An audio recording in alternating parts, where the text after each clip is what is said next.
आणि अशा पद्धतीनं पैसे शेवटच्या मिनिटापर्यंत वाटत होते. मी माझ्या डोळ्याने पाहिलं, दिल्लीत होतो मी त्या दिवशी. जागोजाग टेबल टाकून पैशाचं वाटप चालू होतं आणि पोलिसांना सूचना होत्या तक्रारी घ्यायच्या नाहीत. या पोलिसांना गृहमंत्री अमित शहाच्या कार्यालयातून स्पष्ट सूचना होत्या. अशा प्रकारे निवडणुका देशामध्ये कधी लढली गेली नव्हती हो. हार जीत होते, संघर्ष होतो, राजकारणात लढाई होते, पण अशा पद्धतीनं कोणी या देशात आतापर्यंत निवडणुका लढले नव्हते.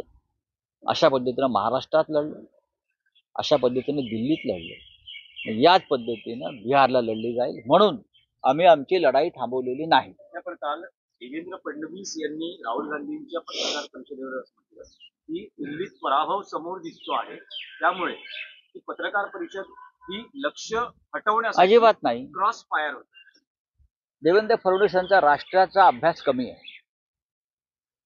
देवेंद्र फडणवीस यांचा राष्ट्राचा अभ्यास कमी आहे. त्यांना राष्ट्रीय